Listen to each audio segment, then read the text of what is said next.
Non, la vente, c'est pas de la manipulation. Et c'est exactement ce qu'on va voir dans cette vidéo.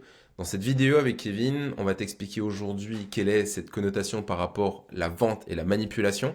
Comment est-ce qu'on peut éventuellement se libérer de cette croyance. Donc si t'es closer, si t'es commercial, si tu entends des gens autour de toi dire que les vendeurs sont des manipulateurs et que tu sens que ça t'impacte, ou si toi-même tu sens que tu as encore cette croyance ou que tu l'as travaillée mais tu sens qu'elle te limite encore, reste bien dans la vidéo parce qu'on va te donner des tips justement pour pouvoir te libérer, pour aller chercher plus de commissions, plus de performances dans ton métier qu'est la vente.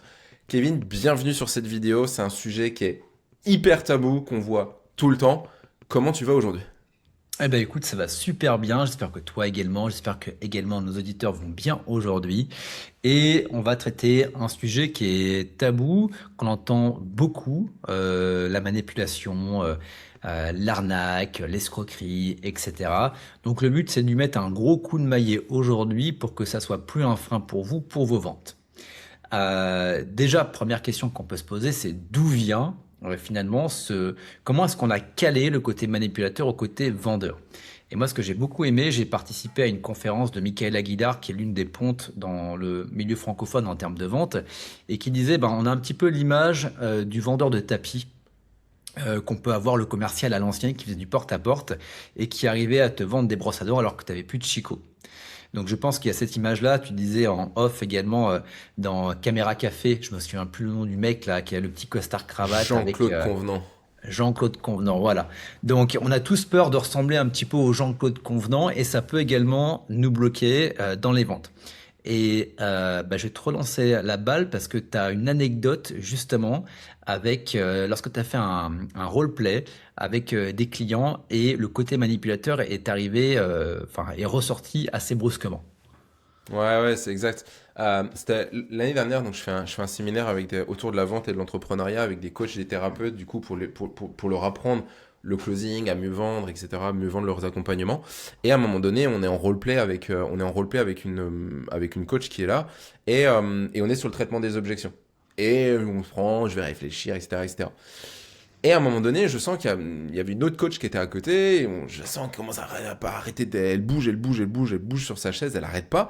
Et à un moment donné, je m'arrête. Je dis, mais qu'est-ce qui se passe, quoi, en fait, quoi? Elle me dit, putain, mais arrête, quoi. Je dis, qu'est-ce qui se passe? Putain, mais elle te dit qu'elle veut réfléchir, laisse-la tranquille, c'est bon, quoi. Et là, je me dis, ok, on s'arrête le roleplay. Je dis, ok, du coup, toi, dans tes appels, qu'est-ce que tu fais quand ça arrive ça? Elle me dit, bah, elle me dit ça. Je dis, ok, bah, d'accord, bah, viens, on se rappelle dans 2, 3 jours, et voilà. Et donc, elle lâche là-dessus. Et donc, je lui pose la question qu'on pose à tout le monde. Je dis, ok, qu'est-ce qui t'a agacé dans ce que t'as vu chez moi qui a éveillé en fait cette colère en toi? Je dis, bah, clairement, en fait, tu la manipules pour arriver à tes fins. Et là, on dit, ok. Et là, on avait un point sur lequel elle pouvait bosser pour pouvoir se libérer du truc. Là où elle voyait de la manipulation pour que moi j'arrive à mes fins, que je manipulais mon prospect pour que mes fins, c'était forcément la vente. Moi, je voyais dans mes perceptions à moi comment est-ce que je pouvais aider mon prospect à se poser des questions pour enlever son écran de fumée et enlever le voile qui venait de se mettre, qui est juste un voile de protection, parce que la pression d'achat à ce moment-là est trop importante. Et donc du coup, je suis juste là, moi, mes perceptions, c'est je t'aide à comprendre qu'est-ce qui se cache derrière pour que tu trouves les solutions toi-même pour pouvoir avancer, que ce soit acheter ou pas acheter, pendant que du coup, Marianne voyait que je manipulais en fait mon prospect pour juste vendre en fait mon accompagnement. Comme quoi, c'est qu'une question de point de vue pour le coup. Exactement. Ce qui était intéressant également par rapport à la manipulation, c'est où est la frontière entre la réelle manipulation et la manipulation qui n'en est pas. Je donnais également en off un exemple. Alors déjà, il faut savoir que la manipulation, elle est assez subjective. Et à quel moment va être la limite? À quel moment on devrait arrêter finalement de faire en sorte que le prospect achète? Et il y a trois choses que je vois. C'est qu'à partir du moment où tu es sûr que le produit va aider la personne, donc il faut être sûr que le produit, en fait, la personne pour qui tu closes et le produit qui va être délivré va permettre d'aider la personne, on est bon. Est-ce que également tu crois avec la personne avec qui tu bosses, l'infopreneur, l'équipe, la boîte dans laquelle tu es? Est-ce que tu crois vraiment également à cette boîte-là? Et est-ce que également tu crois à ce que ton prospect est capable également à ce que le produit correspond à ce qu'il veut? Est-ce que ça va réellement lui permettre d'aller du point A au point B? Donc si tu as tes trois éléments, il n'y a aucune raison pour laquelle tu ne lui vendes pas. Et ce que j'aime bien prendre également en considération, où va être la limite, elle va être, je dirais pas qu'elle va être subjective, mais elle va être assez subtile. Et je vais prendre un parallèle, parce que je mets également des personnes dans des bains remplis de glaçons, donc exposition au froid extrême. Et je pars toujours du principe qu'il n'y a pas d'obligation, il n'y a que des occasions. Et que si la personne me dit un non franc, eh ben écoute, il n'y a pas de problème, je vais pas te forcer à y aller. Par contre, si Ouais. c'est le non, mais j'ai besoin d'un petit coup de pied aux fesses pour m'aider à décider. Et j'ai besoin de toi là en fait, j'ai besoin que tu me leads pour pouvoir y aller, parce que c'est un non, mais c'est pas un vrai non. Eh bien à ce moment-là, il n'y a aucun problème, je vais te mettre le petit coup de pied aux fesses qui va te permettre d'aller dans l'eau froide. Et à la fin, la personne me dit, mais putain, heureusement que tu l'as fait parce que c'était une superbe expérience. Et il y a des personnes qui m'ont dit non, il n'y a aucun problème, elles l'ont pas fait, elles disent, bah, merci de m'avoir respecté. Donc finalement, je pense que c'est dans la vente, tu vas percevoir tout de suite avec l'expérience si c'est fait pour le prospect ou si c'est pas fait pour le prospect. Je Trop sais pas, bien. t'en Et- penses quoi toi, Julien, de ouais, ça? je suis d'accord. Après, Ouais. je voulais voir, parce que tu parles de cette frontière, mais encore une fois, tu sais, il y a un ouvrage qui existe qui s'appelle Influence et manipulation. Je pense qu'il y a beaucoup de commerciaux qui l'ont lu. Si je dis pas de bêtises, c'est Roberto Cialdini. Selon toi, c'est quoi la limite entre l'influence légitime et la manipulation? S'il y a un closer qui nous Encore regarde, un une fois, commercial qui nous regarde. d'ailleurs, ça serait intéressant parce que c'est quand même une question, une réponse qui est assez subjective. Vous qui regardez cette vidéo, dites-le nous en commentaire. Ça pourrait être intéressant de voir les différentes manières, les différentes perceptions qu'on a de l'influence et de la manipulation. Je pars du principe, et je vais te donner que mon avis, parce que c'est mon avis et le tien peut être différent. Là où je vais manipuler la personne, c'est que je sais que la personne n'a absolument pas besoin du produit, mais que je lui vends et que la seule truc dont j'ai envie réellement, c'est de faire la vente et j'en ai rien à foutre de ce qui va se passer pour le prospect derrière. Je te vends ça. Demain, pour donner un exemple très concret, euh, dans ma jeunesse, je faisais des jobs étudiants et un des jobs étudiants était de travailler en téléphonie. Et comment dire, le directeur commercial était très, très clair là-dessus. Tu lui vends. Je m'en fous de savoir si c'est OK ou pas, tu lui vends. Ouais. Donc là, on a fait de la manipulation. Pour le coup, c'est de vendre une assurance comme quoi elle était gratuite, alors que finalement, c'était pas gratuite, c'était un délai de rétractation de 15 jours. Donc on la vendait gratuite sur 15 jours. Donc là, pour moi, c'était clairement de la manipulation. C'était de vendre une coque parce que la personne dit, tiens, cette coque-là, elle est bonne, elle me plaît bien, même si elle correspondait pas à son téléphone, tu dis, bah, tu la vends quand même, on s'en fout. Là, pour moi, c'est de la manipulation. C'était Ah ouais, même de la tu malhonnêteté. vends tu vends une coque d'iPhone à un mec qui a un Samsung, quoi. Exactement, En exactement. lui Et tu disant, lui de toute façon, vendais. t'inquiète, tu pousses un peu, mais ça va rentrer, quoi. Ouais, non, tu lui disais pas en fait. Ok, pas de problème. La personne a acheté et il savait que derrière, il y avait très peu de personnes qui revenaient pour pouvoir derrière se faire rembourser. Donc, ce qui était important, c'était du court terme. Bon, la boîte Donc, a fermé ce que depuis. tu veux dire, manipuler, c'est aussi vendre quelque chose à quelqu'un qui en a absolument pas besoin Tout à fait. et dont on sait en plus que, il sera pas forcément content. Exactement. Ok. Moi, je rajoutais un autre truc, manipuler, alors oui, c'est penser que à soi et à sa propre commission et c'est plus un échange de valeur. On se fiche de ce que va recevoir, entre guillemets, notre prospect par rapport à l'argent qu'il va nous donner. Et pour moi, manipuler, je rajouterais une connotation, mais c'est personnel, ça serait rajouter une connotation de mentir, en fait, potentiellement sur les faits, d'idéaliser une réalité, ouais, peut-être de cacher des choses, de mentir, pour qu'il puisse quand même acheter, en fait, à la fin. Ou lui dire vraiment ce qu'il veut entendre, en fait. Ok. Même si on sait que derrière, en plus, c'est pas vrai. C'est plus ça. Moi, il y aurait cette notion de vérité, en fait. Dire, Ok. est-ce que on sait que on a vendu quelque chose, un programme d'accompagnement, on sait que beaucoup de gens vont pas au bout, il n'y a pas 95% de résultats, etc. Mais si je sais que derrière la formation, elle est... Mais déjà, je resterai pas en fait dans l'écosystème, donc en fait, c'est pas possible. C'est Ok. au moment où je le dis, je m'en rends compte. Mais en fait, non, Ouais. c'est de me dire, ok, personne ne réussit avec ça, mais je vais quand même essayer de te le vendre et je sais que tu seras en échec. Ouais, ça serait Ok. pour moi de la manipulation en fait. Ok. Intéressant. Bon, on se Tu vois, retrouve un tu petit sais peu que c'est un finalement sur la Ponzi. même chose, hein. Ouais, Ouais. tu sais que c'est un Ponzi. Tu sais que les gens ils vont perdre de l'argent. Tu sais pas quand, mais je te le vends quand même. Dites-nous en commentaire, vous, pour vous, ce qu'est la manipulation. Ça pourrait être intéressant de voir les différents avis qu'on peut avoir en fonction des différentes perceptions. Ça me rappelle un petit peu, des fois, j'ai beaucoup voyagé en Thaïlande. Alors, est-ce que c'est la manipulation ou pas? C'est quand tu vas sur du Airbnb ou dans des hôtels et tu vois des photos, tu dis, waouh! T'arrives dans la Ouais. chambre, tu fais, Oh putain. Mm. Ah ouais, la Photoshop, l'IA, tu as été mais puissance 10, hein. C'était censé être un 100 mètres carrés sur la photo, c'est un 10 mètres carrés. Il y a le zéro, je sais pas où il est parti. T'as pris un grand angle. Mais le grand angle, tu vois, t'as vraiment tiré sur les ongles pour le coup, hein. Bah, pas besoin d'aller en Thaïlande. Ce week-end, on était en Italie avec ma femme et on était à Venise pour tout te dire. Ouais, Et j'arrive dans la chambre. Alors, bon, c'était juste la chambre. Et là, je rouvre quand même Airbnb. Je regarde la photo.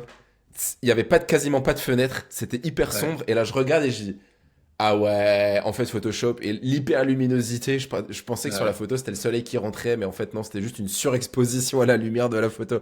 J'ai dit, ah ouais, les gars, Ah, ils il ont n'y avait vraiment un pas peu la abusé, quoi. Donc, photo non contractuelle comme sur McDo quand tu avais le super Big Mac en photo et que tu te retrouvais un non, truc tout plat et dégueulasse. non, pas du tout. Mm. Selon toi, Kevin, est-ce qu'on peut être un très bon closer et avoir une éthique irréprochable? Ou l'un limite toujours l'autre? Alors ça, c'est une très bonne question.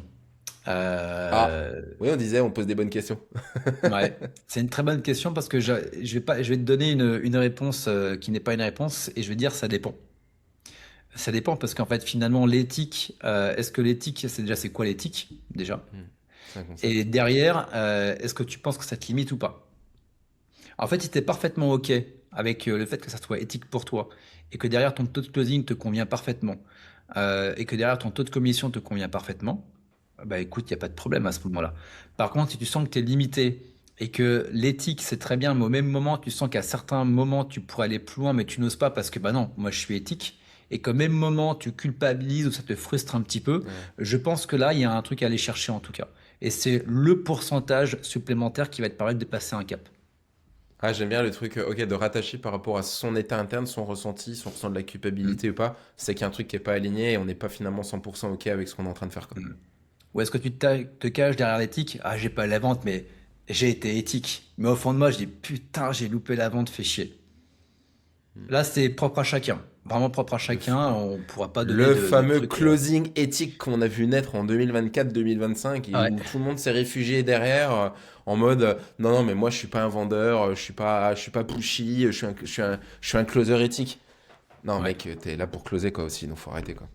Ouais, il faut essayer de se cacher derrière. Ne te cache pas derrière l'éthique si en fait ça te permet de, comment dire, alors comment je vais dire, si t'es médiocre, bah, je suis médiocre, mais bon, je suis éthique.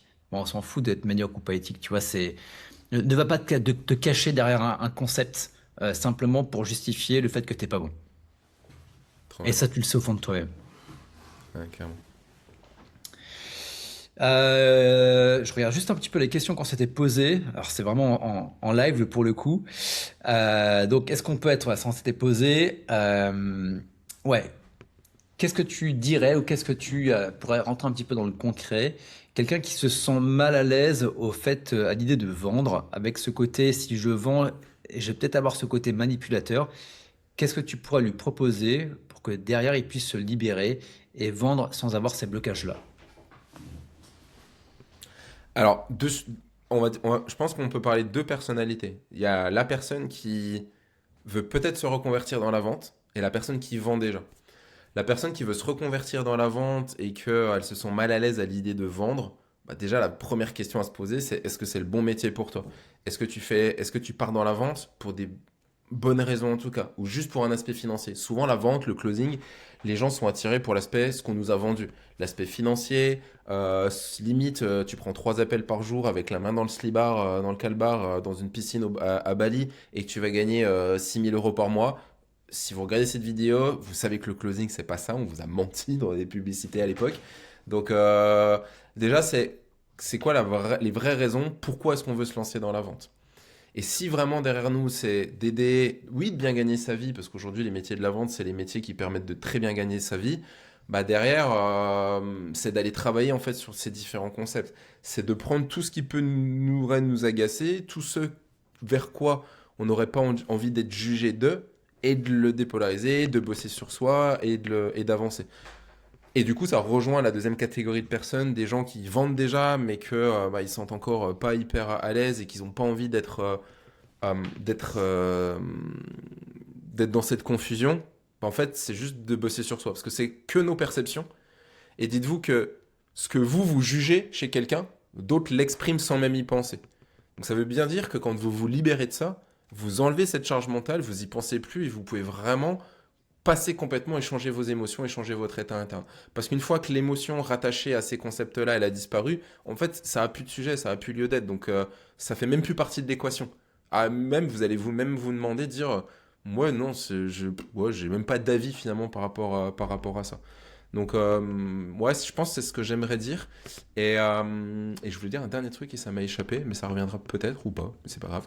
Ouais, ah si, que pour moi aujourd'hui, pour quelqu'un qui aime évoluer, pour quelqu'un qui aime grandir, pour quelqu'un qui aime un peu le développement personnel et qui veut s'améliorer de jour en jour, je pense vraiment que la vente aujourd'hui, c'est, entre guillemets, un des plus beaux métiers qui puisse exister, parce que je pense vraiment que c'est un des rares métiers qui vous confronte par rapport à vous-même, où votre prospect n'est que le miroir en fait de vous-même, et que tout ce que votre prospect va vous montrer, ce n'est que des parts de vous, que vous pouvez bosser en fait. Donc si vous aimez pas bosser sur vous, bah, clairement, je pense que la vente, ça va pas être fait pour vous. Vous allez très vite être limité, ou juste vous le faites pour votre salaire et puis vous performerez pas beaucoup.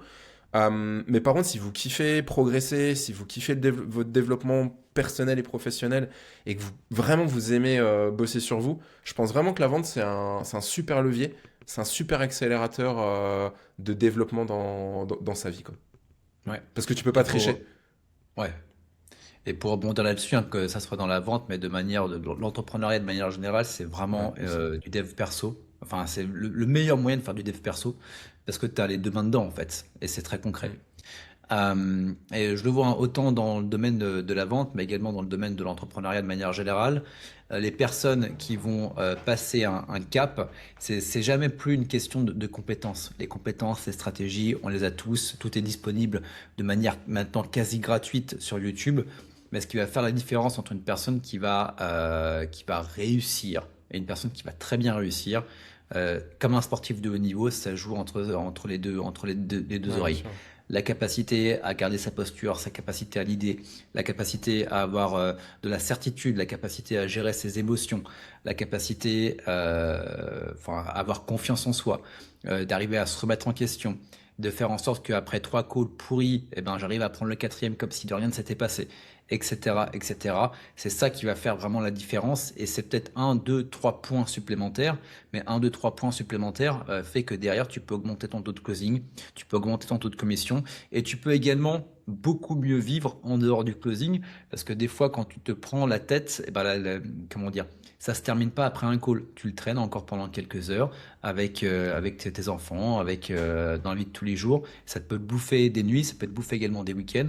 Donc c'est également un équilibre pro-perso à avoir et qu'à partir du moment où je termine, que je raccroche le téléphone, bah, je raccroche également dans ma tête.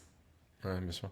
Ça, c'est hyper intéressant ce que tu viens de dire. Et du coup, on s'est longtemps posé la question, dev perso, travail mindset, comment est-ce qu'on pouvait montrer en fait quel retour sur investissement on pouvait avoir? Parce que là, on disait, c'est des ventes qu'on laisse sur la table, mais combien de ventes par rapport à votre taux de closing, par rapport à l'offre que vous vendez, etc. En fait, on a développé tout un calculateur qui vous montre que vos blocages aujourd'hui, bah du coup, combien vous laissez sur la table tous les mois en termes de commission. Vous aurez un lien, ce sera le premier lien dans la description. Je vous invite vraiment à le faire. Derrière, il n'y a pas de setting, vous inquiétez pas, on va pas venir vous chercher, c'est vraiment pour vous aider. Tu as juste à mettre ton prénom juste pour personnaliser. Vous avez 6 questions en fait à répondre. Ensuite, derrière, vous verrez, vous avez votre taux de closing, combien de semaines vous bossez entre guillemets par an, pour vraiment calculer en fait tout ça. Et ça va vraiment vous montrer combien vous gagnez tous les mois, combien vous laissez sur la table tous les mois à cause de vos blocages et à cause de vos plafonds de verre. Et je vous garantis que vous allez prendre une petite claque. Derrière, vous pouvez laisser votre mail, on viendra pas vous chercher, vous inquiétez pas, pour recevoir tout un diagnostic complet. Donc franchement, faites-le. Et si derrière vous voulez qu'on vous prenez conscience de ça et vous voulez qu'on bosse ensemble, bah, n'hésitez pas à nous faire un message. Vous nous retrouverez sur les réseaux. Vous avez nos liens LinkedIn ou Instagram également dans la bio. Venez nous parler, franchement, ça sera avec joie. Et en plus faire un petit bilan ensemble, quoi. Ouais, si vous voulez prendre rendez-vous également, vous aurez la possibilité en description de la vidéo YouTube, hein, tous les liens sont en dessous. Eh ben écoutez, parfait, je crois qu'on a fait le tour. Merci Julien pour ça. Donc, par rapport à la manipulation, voilà, dites-nous ce que vous en pensez, vous, en commentaire. Ça vous a permis également j'ai envie de dire, d'ouvrir les chakras par rapport à ça, pour garder un petit côté dev perso pour la fin. Et puis, bah, écoutez, au plaisir de vous lire, et puis on se retrouve dans de prochaines vidéos. Merci à toi, Julien, et à très vite. À très vite. Bye bye.